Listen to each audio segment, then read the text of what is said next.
Every week I find myself excited again to watch the latest episode of Turner and Hooch and... Sorry, what are you saying? Yeah, Turner and Hooch, that's right. What, Hooch? No, he's always been Pooch. Believe what you want to believe, that is probably the Mandela effect at play, but because I always knew him as Pooch.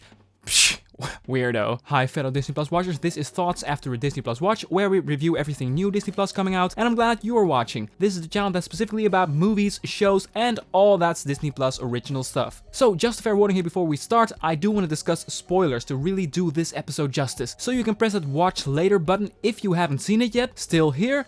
Let's do it. Okay, this wasn't one of the strongest episodes, but it was one I had a lot of fun with. So the episode opens at the Guacamole Festival, and when we find Scott introducing Brooke to David Sutton, he accidentally confirms their relationship for them, which, you know, these kinds of moments are always a bit awkward. And for us as viewers, even more painful, cause I think I speak for most of us when I say I still totally ship Scott and Erika, despite Scott and Brooke also seeming to be a healthy couple, except for one thing, but we'll get into that. Now that we're still discussing the relationship stuff, am I the only one whose immediate reaction was, oh, here we go, when Brooke mentioned the trial case in Boston and saying that she will be away for 2 months tops? Yeah, sometimes we can predict things pretty easily about shows like this. This will be the Scarika window of opportunity, as I call it. Yes, Scarika is the new nickname for Scott and Erika, I decided. Okay, back to the main plot. Brooke gets Scott this job as deputy in command for protecting a senator who is dealing with death notes and all kinds of threats. The chief doesn't seem to be so happy about it, but Brooke fixed it with her daddy, so it's all good. Problem is, now Scott has to deal with the reputation Mr. Connections, because suddenly everyone at the office doesn't want to work with him anymore, because he jumped the line. Scott didn't get the job because of his skill, but because Brooke made sure that he would. And this is the first sign, at least I think, that will be the start of Brooke becoming very toxic for Scott, and I think this is an interesting approach. God, I love the humor within this show. Scott accidentally showing his fitness goals schedule to his boss, and suddenly asking him to make sure to wipe that from his mind. Great stuff. Also, I love that the chief kind of acknowledges it, taking a little bit of the edge off and showing that he understands, he can relate, everybody has fitness goals. But also it's great to see some humor being thrown in there that's a little more subtle and more sophisticated, like Xavier asking, was it a flying car? No, it's a driving car. Oh, then it had to pass through the intersection of etc, etc. This series pleasures my sense of humor to a great extent. The strengths of this week's episode were mostly the things I already talked about. Great characters, great humor, also some good love triangle stuff going on, but I do have to say the mission wasn't that satisfying this week. It definitely pulled some twists, but it actually made the whole thing less exciting because there was less danger than was previously established. Because what we get is, okay, the guy who was sending all these death threats, he was actually a crazy nut, talking about his travels as an intergalactic warrior, and I actually hope that we finally, maybe this is too much to ask, but this episode got my hopes up for finally a Turner and Hooch science fiction episode. Worst episode ever, why didn't they do this? But jokes aside, this man was revealed to be not much more than a distraction for Scott. So then the big part of the episode is him feeling like there's something not right, that something's coming.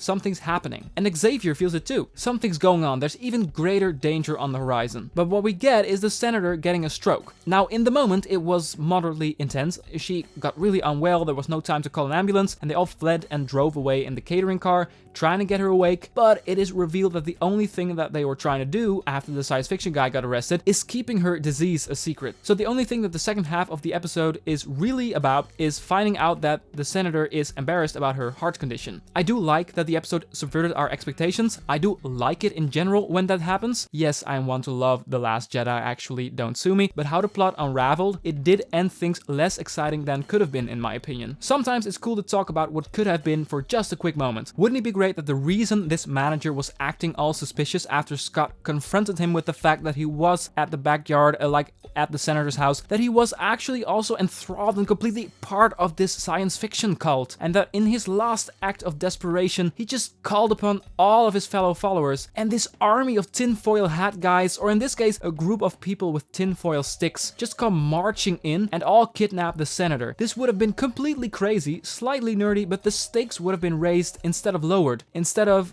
oh, now we know about about the senator's heart failure problems. Despite me being a bit underwhelmed by part of this episode, I still think there's some really great writing going on. Hooch having a thing for awards at the end when Scott asked the senator if she could give the award to his dog instead of him was properly built up, as earlier on we saw him constantly chewing on the chief's old awards. And it wasn't without reason that characters in this episode were particularly agonized by Hooch's drooling, as once again, because this is how this show works, his drooling and licking was the thing that saved the senator. Erika was great this episode. Maybe her way of keeping it chill, you know what I mean, on orders from Jessica was a bit much, but that was also the point, so I don't feel like having a strong opinion on that. I loved the scene between her and Scott where Scott harshly says, "I don't care about his feelings," talking about Hooch, and Erika not having it, lashing out at him and about feelings are important, you can't ignore them, you can't bottle them up, and then Scott responding with, "You're not really talking about Hooch anymore, are you?" And we all think,